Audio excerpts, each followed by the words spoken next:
Hi friends, welcome to LiteratureNet. In today's video, we are gonna see about detailed analysis of UPSC Mains English Literature. This will be a completely categorized version of previous 10 years question paper, that is from 2009 to 2019.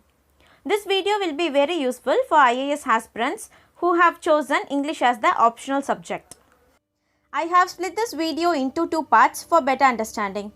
This video will be first part of English optional paper 1. I assure you that at the end of this video you will definitely get a clear-cut idea about the preparation of this paper. I have included some tips and tricks for easy understanding. So I request you to view the video completely without skipping. Also, I would suggest you to have a pen and paper nearby to take notes. If you like this video, give it a thumbs up, share it with your friends and family. Please enter your feedbacks in the comment section. And don't forget to subscribe to our channel LiteratureNet. Without any further delay, let's move into the analysis.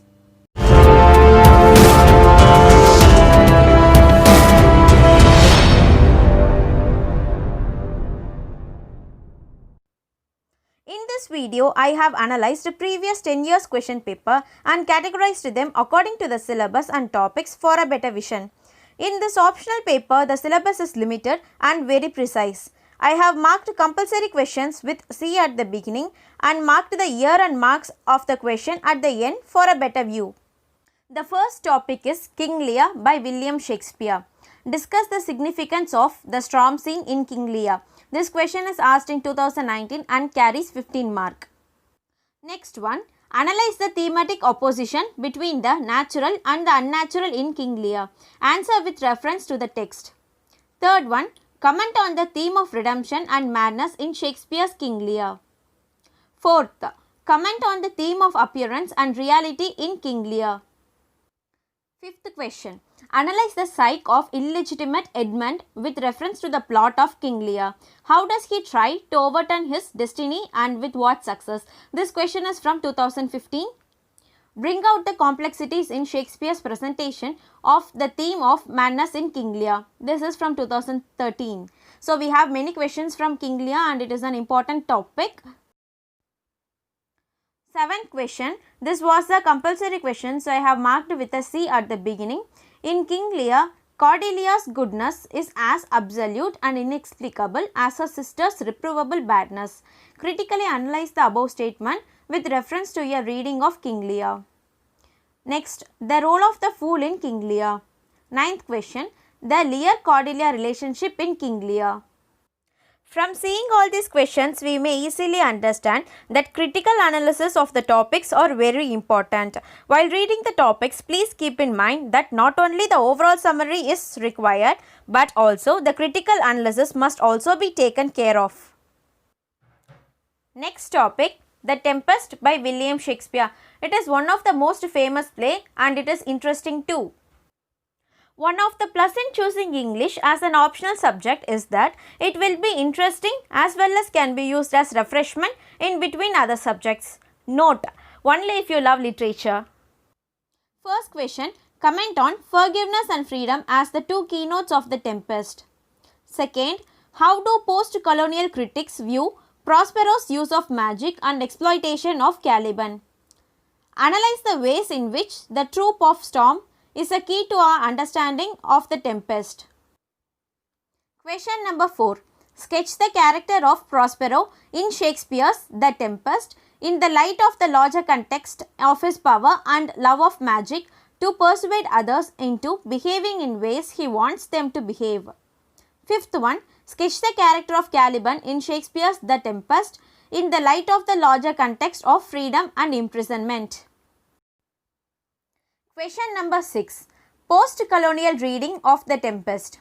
Seventh one, would you agree with the view that The Tempest is more concerned with the problems of old age than with the experience of the young? Give reasons for your answer. Next question. Critically examine if the treatment of Caliban in The Tempest is a reflection of the emergence of European colonialism during the Elizabethan period. Ninth one, comment on the Caliban-Prospero relationship in The Tempest. 10th, critically comment on the roles played by the sea in The Tempest. Each and every character need to be studied with details because character analysis also plays a major role in the question papers. We have received many questions which tend us to explain, examine or analyze a particular character in detail. In syllabus, we have some poems of John Donne.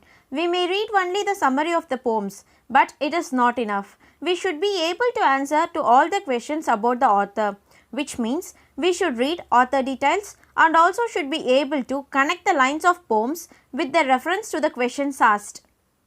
These are some common questions asked about John Donne's poems. First question, discuss the salient features of metaphysical conceits used by Donne and elucidate your answer citing examples from the poems prescribed for study. Second one, the poetry of John Donne juxtaposes physical love with the sacredness of religion through a series of occult resemblances examined with reference to the poems prescribed in your syllabus. Third question, John Donne uses disparate images in his poems about physical and spiritual love. Discuss with special references to canonization and to his mistress going to bed. Fourth one, examples of any two conceits from Donne's poems. In what ways did John Donne break away from the contemporary poetic traditions which made him so original and different? Write a recent answer with illustrations from the text. Sixth question, T.S. Eliot described Donne's imagery as follows. The elaboration of a figure of speech to the furthest stage to which ingenuity can carry it. Analyze this quality with reference to Donne's poems. Seventh one, the term metaphysical conceit with illustrative references to Donne's poems. The metaphysical element in John Donne's poetry. Donne's art of making poetic language a rare and rich experience. All these questions does not belong to a particular work. These questions belong to author details, literary terms and also their references. These questions check our knowledge and deep understanding. Answering these questions will show the level of our preparation. The next topic is The Good Morrow. It is a poem by John Donne. In celebrating love as the supreme, the only thing in the world, Donne went to a new, twisted kind of hyperbole discuss. In this question, they have not directly asked to write about the summary of The Good Morrow. We will not have any direct questions. The questions will be twisted and tough. We need to analyze and realize the question and then find which topic it belongs to. Then we have to format the right answers according to the questions asked. The next question which we are seeing is from the topic The Relic from John Donne.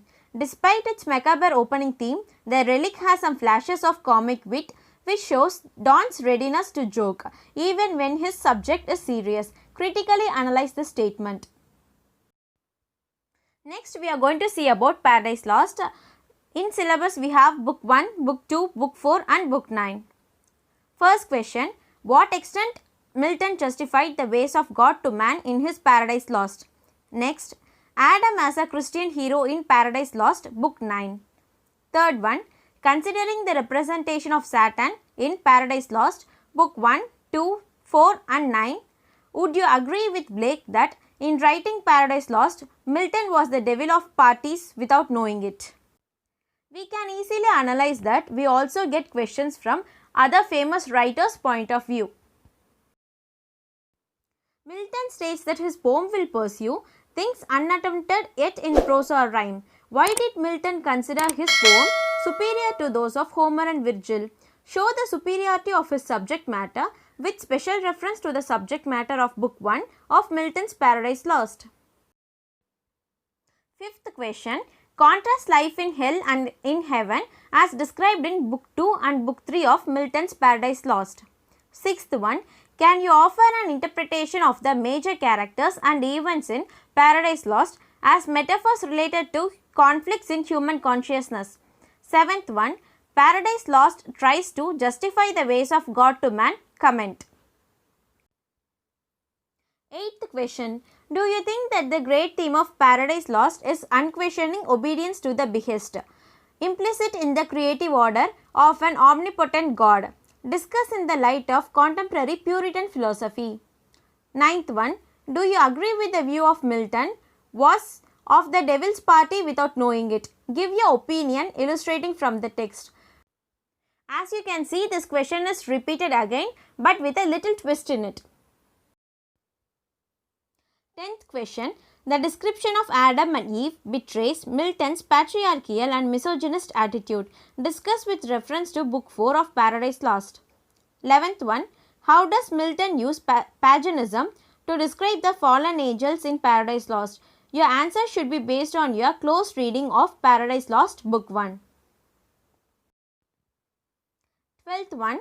Compare and contrast the nature and scope of the fall projected in Book 4 and Book 9 of Paradise Lost. 13th question. Milton's description of the changes in Eve after she ate the forbidden fruit. The questions asked are not from the surface of the topics. Only if we have read the text in depth, we can answer to these kinds of in-depth questions. So, text reading should be taken care if we need to score more marks. The next topic which we are going to analyze is The Rape of the Lock by Alexander Pope. First question, show that Pope's use of machinery of the sylphs in The Rape of the Lock heightens both satire and poetry. Second one, satirical writing in the Augustan age with special reference to The Rape of the Lock. Third one, what picture of 18th century aristocratic London life do you gain from Pope's Rape of the Lock in terms of both its material and moral aspects? Critically examine Pope's The Rape of the Lock as a satire on the fashionable, beautiful aristocratic ladies of the 18th century. Fifth one, describe in detail the mock heroic elements introduced by Pope in The Rape of the Lock. Sixth one, how does Alexander Pope make The Rape of the Lock a sophisticated poem in terms of its structure and language? Seventh one, would you consider that the exposure of immoderate female vanity is the motivating impulse behind The Rape of the Lock? Justify your answer with proper evidence from the text. Eighth one, The Rape of the Lock demonstrates what mighty contests rise from trivial things. Discuss. Ninth question, how does Pope achieve a mock heroic effect in treating a trivial theme? The polished exterior of The Rape of the Lock barely conceals a rapacious and predatory society. Discuss.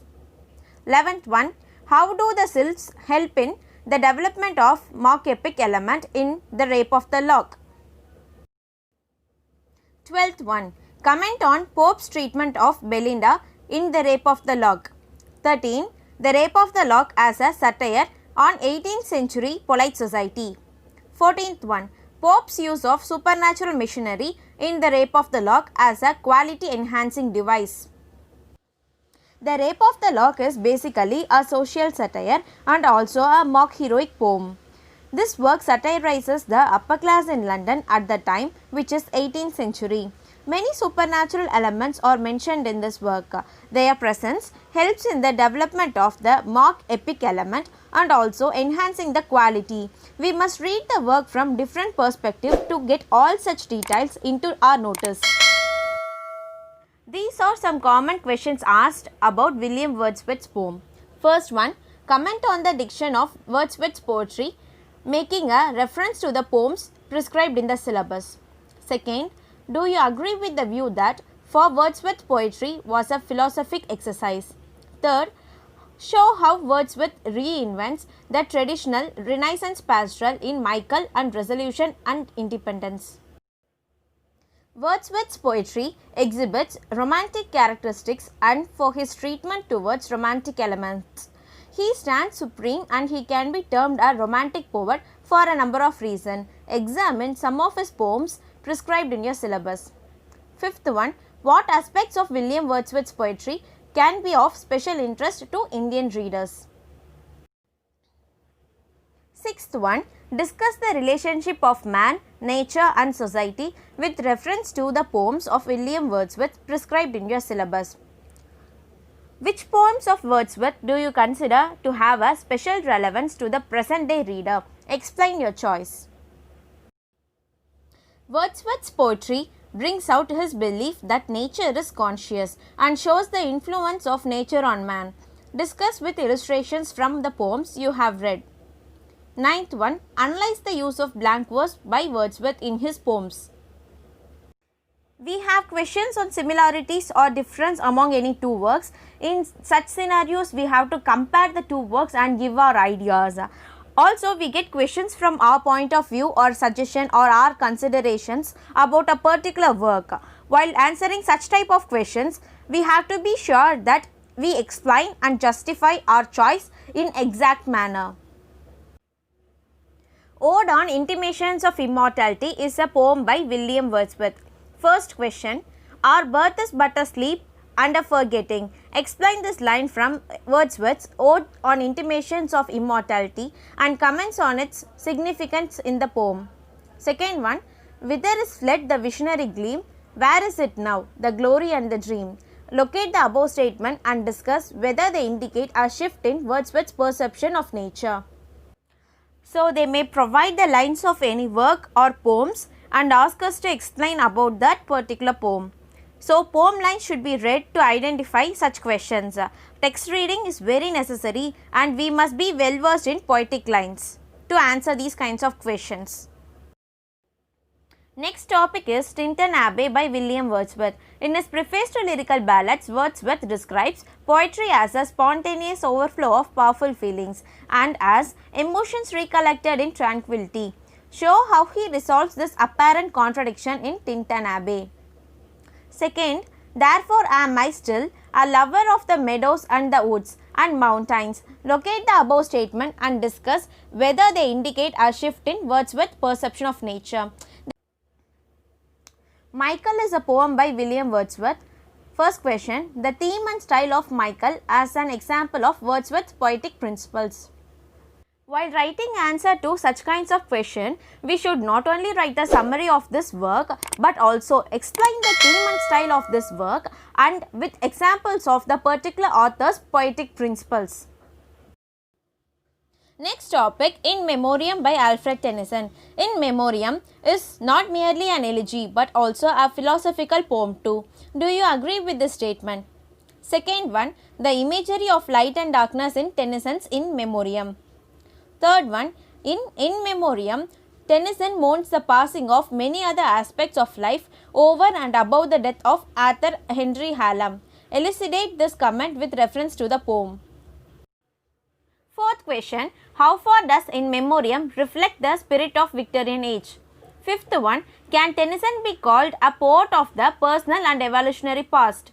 Elucidate your answer with example from In Memoriam. Sixth one, Victorian compromise in Memoriam. How does Alfred Tennyson handle nature in Memoriam? Eighth one, In Memoriam is Tennyson's attempt to come to terms with the main conflicts of his times. Discuss. Ninth one, Tennyson's use of natural phenomena to reflect human thoughts and feelings in Memoriam. 10th question, In Memoriam explores the relationship between science and religion. 11th one, the elegiac tradition and Tennyson's In Memoriam. 12th, write an essay on the fusion of man and nature in Memoriam. Next topic which we are going to see is A Doll's House by Henrik Ibsen. First question, discuss Ibsen as a dramatist of realism. This question is asked in 2019. Next, the incidents, the characters and dialogues in Ibsen's A Doll House are contrived in such a way that they conceal as much as they reveal. Discuss. Third question, is A Doll House a mere problem play or does it reflect the crisis of human relationships? Give reasons for your answers. Fourth one, compare and contrast the attitudes of Mrs. Linde and Nora with respect to their roles as women in A Doll's House. Fifth one, comment on the role of Torvald Helmer in A Doll's House. Why do you think he is taken by surprise at Nora's rebellion? Sixth one, present a feminist reading of A Doll's House. Seventh one, A Doll's House addresses the question of a woman's place in society. Has any substantial change has taken place since? Eighth one, Critically analyze Ibsen's use of symbolism in A Doll's House. How does the symbolism complement the realistic tone of the play? Ninth one, what relevance does A Doll's House have to contemporary life in the 21st century? Give your views. In A Doll's House, Ibsen paints a picture of sacrificial role of women of all economic classes in his society. He also explains about the unreliability of appearances. We must first understand the theme of the work which we are studying, and while reading the work, we must also analyze in what ways the themes are embedded in the work and also take a note of it. These notes would help us to a great extent for answering to many questions. With this note, part 1 of this video is complete. I am working on part 2 and will upload the video as soon as possible. I really hope this video is useful. If you like this video, give it a thumbs up, share it with your friends and family. Please suggest your valuable feedbacks in the comment section below, and don't forget to subscribe to our channel Literature Net. Thanks for watching till the end. Keep supporting.